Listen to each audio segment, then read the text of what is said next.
Magandang araw! Sama-sama tayong matuto sa Teacher Sal Learning Resource Channel. Revised K-12 Curriculum, Filipino 5, Quarter 1, Week 2. Ang ating paksa ay epiko, kaantasan ng pang-uri, pahambing, at graphics, drawings. Para sa maikling balik-aral, epigram. Pag-alala sa epikong Pilipino. Mapa ng epiko. Bumuo ng 4 na miyembro sa bawat pangkat at buuin ang acrostic na A, B, K, T. Magbigay ng isang salita o parirala na maaaring mayugnay sa epiko.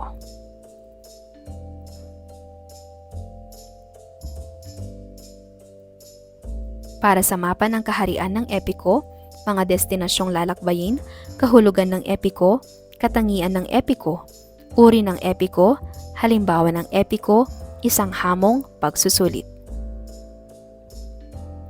Tingnan ang halimbawa. A. Adventura. B. Bayani. K. Kahusayan. D. Di susuko.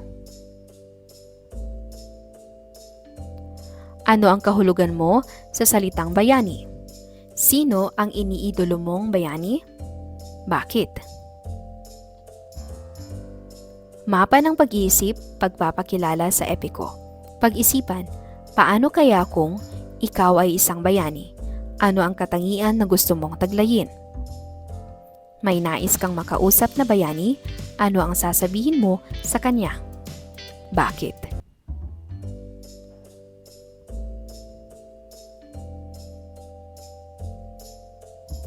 Hulagot. Bago basahin ang kwento ng epiko, ibigay ang hinihinging katumbas na salita mula sa epikong binasa.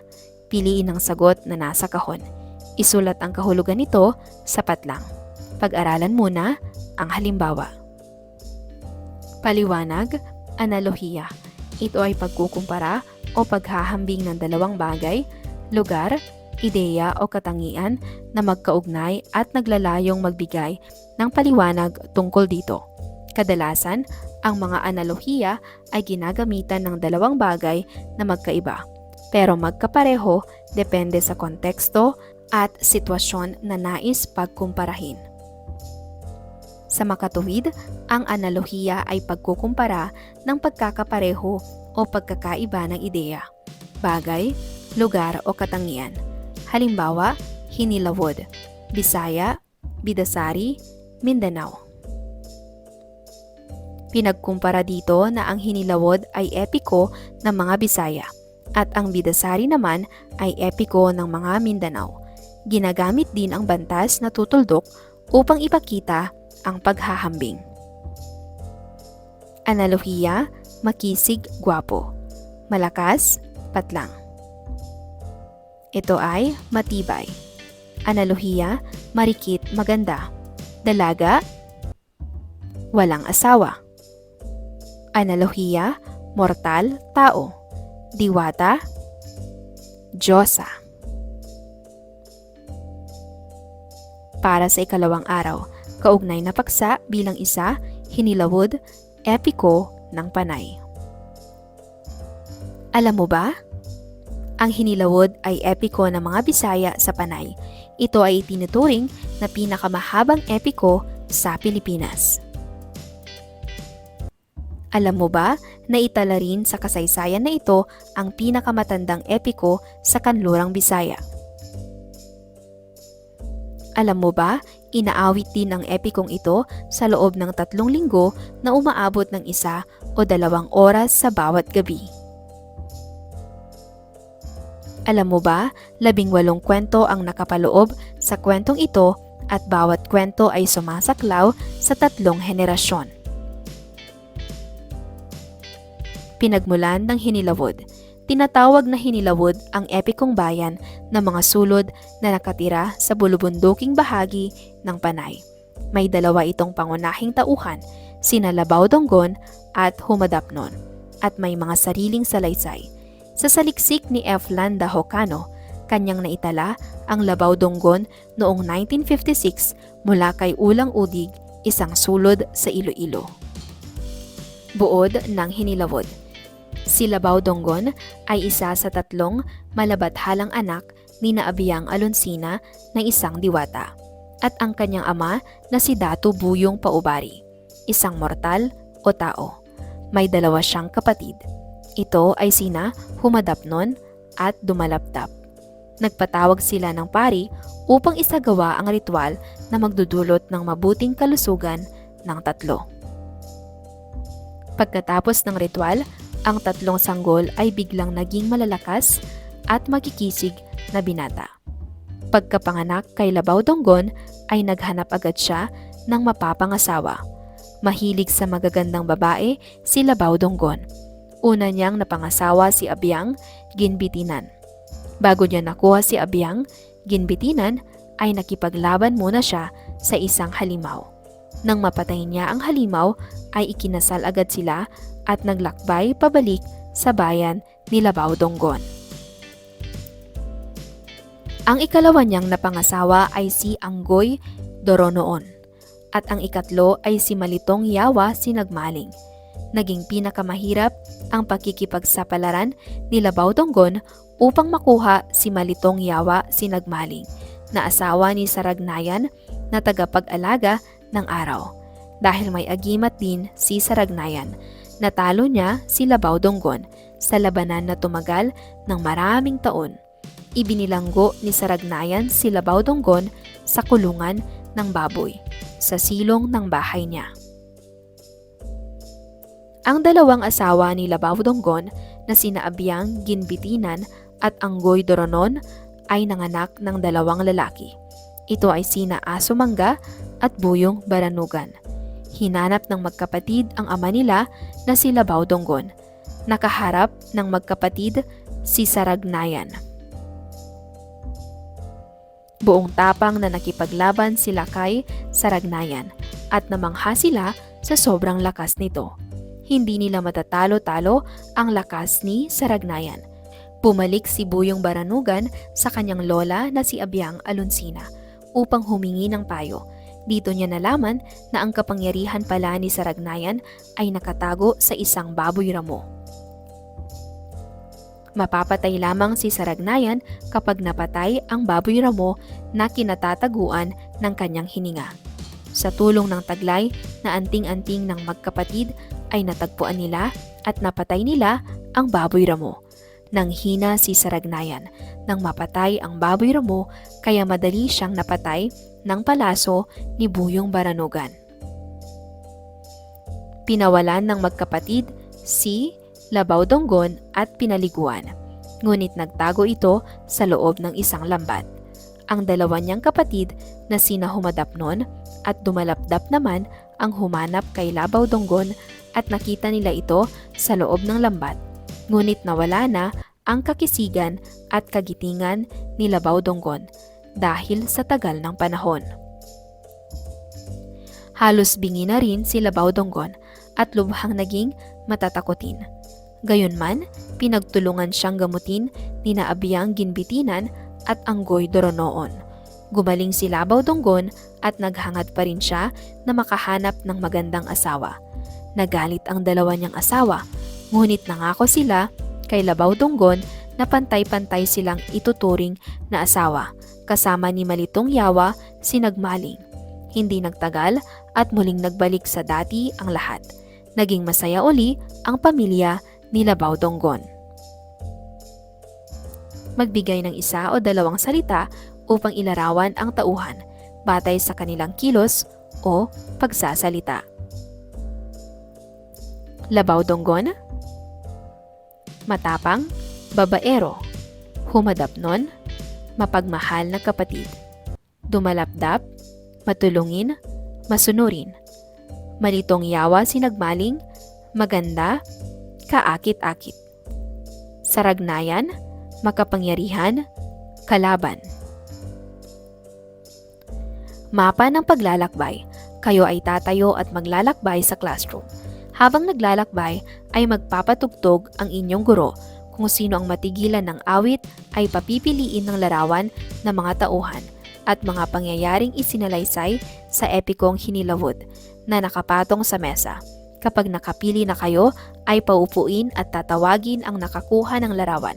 Sagutin ang mga tanong na nasa likod ng larawan. Narito ang mga tanong. Ano ang kakaibang katangian ni Labaw Donggon?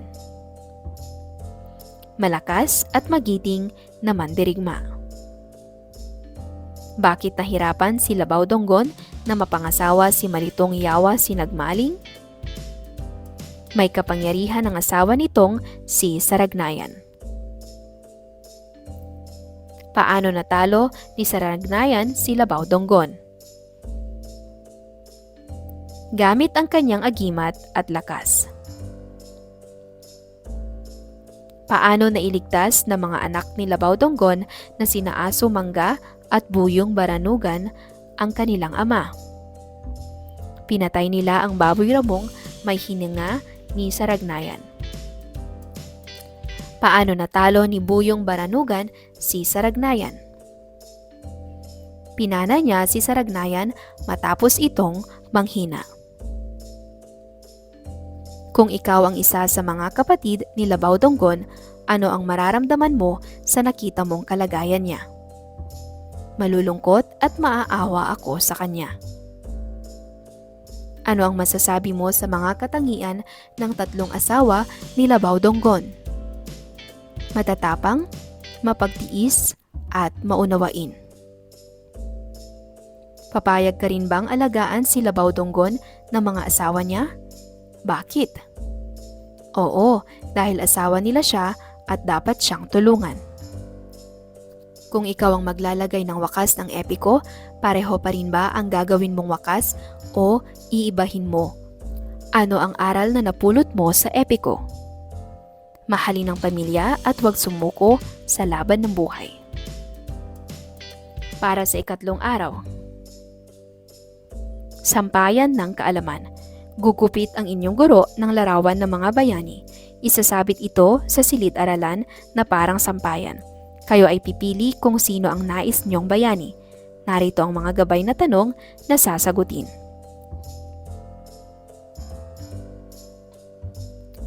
Sino ang pinili mong bayani?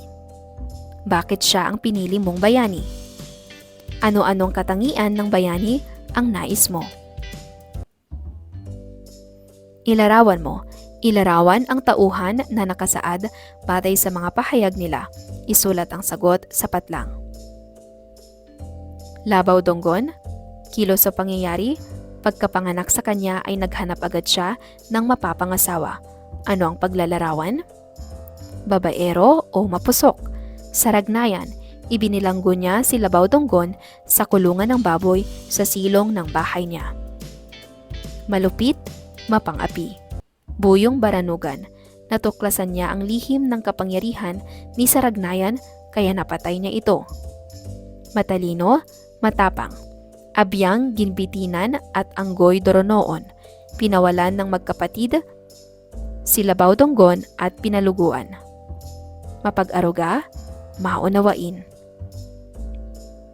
Mapa ng paglikha. Bumuo ng 10 miyembro sa bawat pangkat. Sa bawat kahon, gumawa ng sariling kwento ng epiko. Isaalang-alang ang kakaibang katangian ng bida sa kwento. Gumuhit sa bawat kahon at sulatan ito ng mga pangyayari sa lilikhaing kwento. Kulayan ito. Pagkatapos ay ilahad sa klase. Para sa rubrik sa pagmamarka, pagkamalikhain, organisasyon, at kaangkupan. Para sa ika-4 na araw, kaugnay na paksa bilang 2, pang-uring pamilang, pahambing. Basahin ang mga pangungusap mula sa epikong Hinilawod. Sina Humadapnon at Dumalapdap ay makikisig na magkakapatid. Sina Humadapnon at Dumalapdap ay makikisig na magkakapatid. Mas makisig si Dumalapdap kaysa kay Humadapnon. Pinakamakisig si Labaw Donggon sa 3 magkakapatid. Ano ang napansin sa mga nakahilig na salita? Ano ang tawag sa mga paglalarawang ito? Ano ang kaibahan ng unang salitang nakahilig sa 2 at huling pangungusap? Anong uri ng paghahambing ang napansin mo? Paano nagkakaiba ang mga ito? Tinatawag na pang-uri ang mga salitang naglalarawan. Maaaring ang inilalarawan nito ay katangian ng pangalan o panghalip. May 3 antas ang pang-uring pahambing. Lantay, naglalarawan ito ng isa o payak na pangalan o panghalip na walang pinaghahambing. Halimbawa, mabuting asawa si Anggoy Doronoon. Pangalawa, pahambing. Ginagamit ito sa pagtutulad ng 2 pangalan o panghalip. May 2 uri ito.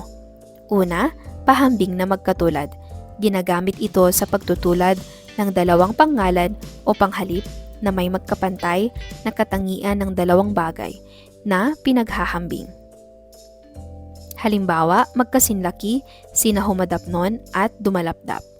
Kasinlakas, nilabaw donggon ang bundok. Pahambing na di magkatulad. Pinaghahambing nito ang di magkapantay o di patas na paghahambing. Maaari itong maghambing ng pagkakait, pagtanggi o pagsalungat ng 2 bagay na pinaghahambing. Halimbawa, di masyadong makisig si Humadapnon kumpara kay Dumalapdap. Mas malakas ang kapangyarihan ni Saragnayan kaysa kay Labaw Donggon kaya natalo niya ito. Pasokdol, ito ang uri ng paghahambing na namumukod o nangingibabaw sa lahat ng pinaghahambing. Maaari itong negatibo o positibo. Masidhi ang paglalarawan dito kaya maaaring gumagamit ng mga salitang sobra, ubod, pinaka, tunay, talaga, saksakan at kung minsay pag-uulit ng pang-uri. Halimbawa, ang bait-bait na asawa ni Abiyang Ginbitanan. Lubos ang kapangyarihan ni Saragnayan. Humanap ng kapareha at sagutin ang sumusunod na tanong. Ano ang pagkaunawa mo sa pang-uring pahambing? Ano ang iba't ibang antas ng pang-uring pahambing? Ano ang 2 uri ng paghahambing? Magbigay ng tig-iisang halimbawa ng pang-uring pahambing. Guhitan ang mga pang-uring pahambing sa bawat pangungusap at tukuyin ang uri nito. Una, napakakisig ni Labaw Donggon. Tama, ito ay napakakisig at ang uri nito ay pasokdol. Lubhang natakot ang halimaw kay Labaw Donggon. Lubhang natakot. Ito ay pasokdol. Magandang dalaga si Anggoy Doronoon. Magandang. Ito ay lantay. Pinakamatalino si Buyong Baranugan kaya natuklasan niya ang lihim ni Saragnayan. Pinakamatalino. Ito ay pasokdol. Mahina na si Labaw Donggon nang makita ng magkapatid. Mahina. Ito ay lantay. Sumulat ng 5 pangungusap na may pang-uring pahambing gamit ang mga pang-uring nakasaad bilang gabay. Malakas, lantay, mas makapangyarihan, pahambing na di magkatulad, pinakamakisig, pasokdol, magkasingganda, pahambing na magkatulad, mahina, lantay. Panoorin ang isang bahagi ng Hinilawod upang mabasa ang ilang bahagi nito dahil napakahaba ng epiko. Isulat ang buod nito na may 5 hanggang 7 pangungusap lamang. Batay pa rin sa tekstong binasa, sumulat ng 5 pang-uring pahambing sa kwaderno. Guhitan ang mga pang-uring pahambing. Isulat ito sa kwaderno. Kabayanihan, basahing mabuti ang sitwasyon at pagnilayan ang sagot hinggil dito. Sa iyong palagay, kung hindi natalo si Saragnayan, si Labaw Donggon, ano kaya ang mangyayari? Ipaliwanag. Maaaring nakuha agad ni Labaw Donggon si Malitong Yawa at hindi siya nakulong. Natuklasan ni Buyong Baranugan ang lihim ng kapangyarihan ni Saragnayan, kaya napatay niya ito. Kung ikaw si Buyong Baranugan, Ganoon din ba ang gagawin mo kay Saragnayon? Bakit? Oo, dahil gusto kong mailigtas ang aking ama. Magsalaysay ng iyong karanasan na nagpapakita ng kabayanihan. Humandang ibahagi ito sa klase. Ilarawan ang mga tauhan sa epikong Hinilawod. Magsulat ng 2 pang-uri upang mailarawan sila.